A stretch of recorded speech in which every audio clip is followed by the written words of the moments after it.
Kochi seaport airport റോഡിൽ media അക്കാദമിക്കും children's ഹോമിനുമിടയിൽ കൂറ്റൻ trailer കുടുങ്ങി മണിക്കൂറുകളോളം ഗതാഗതം പൂർണ്ണമായി തടസ്സപ്പെട്ടു.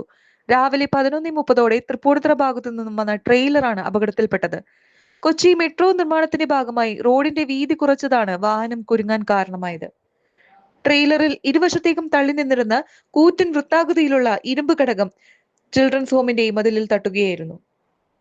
റോഡിന്റെ മറുവശത്ത് മെട്രോ നിർമ്മാണത്തിനായി ഇരുമ്പ് വേലി സ്ഥാപിച്ചിട്ടുള്ളതിനാൽ ട്രെയിലറിന് മുന്നോട്ടോ പിന്നോട്ടോ എടുക്കാൻ സാധിക്കാതെ വഴി പൂർണ്ണമായി അടഞ്ഞു.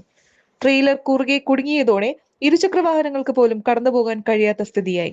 ഇതോടെ കരിങ്ങാച്ചിറ വരെ കിലോമീറ്ററുകളോളം നീളത്തിൽ വാഹനങ്ങളുടെ വലിയ നിര രൂപപ്പെടുകയും യാത്രക്കാർ മണിക്കൂറുകളോളം ദുരിതത്തിലാവുകയും ചെയ്തു.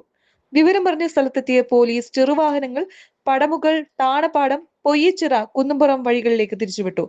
തുടർന്ന് ഉച്ചയ്ക്ക് 1 മണിയോടെ പോലീസ് ഇടപെട്ട് ട്രെയിലർ തടസ്സമില്ലാത്ത രീതിയിലേക്ക് മാറ്റിയിട്ട ശേഷമാണ് ഗതാഗതം ഭാഗികമായി പുനഃസ്ഥാപിക്കാൻ സാധിച്ചത്.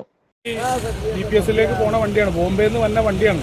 അപ്പൊ അവർ ആ സൈഡ് പോയപ്പോ അവിടെ ടച്ച് ആയപ്പോഴാണ് അവിടെ നിന്ന് കറക്കി ഈ വഴി വന്നിട്ട് ബൈപ്പാസ് വഴി കയറി പോകാൻ വേണ്ടിയിട്ടാണ് അവർ ഈ വഴി വന്നത്. അതിപ്പോ ഒരു രക്ഷയിലുണ്ടായത്. ഇപ്പൊ മൊത്തത്തില് ഇവിടെയും ടച്ചായി, ഇനി പോകുന്ന വഴി ഇവിടെയും ടച്ചാവും. ഇപ്പൊ എത്ര നേരമായി വണ്ടി? ഇപ്പൊ അരമണിക്കൂർ കൂടുതലായി ഇവിടെ ഈ സ്റ്റക്കായി കിടന്നു. തന്റെ പേര് പറഞ്ഞേ? ഡിവൈഎഫിയുടെ തൃക്കാക്കര സൗത്തിന്റെ സെക്രട്ടറിയാണ്.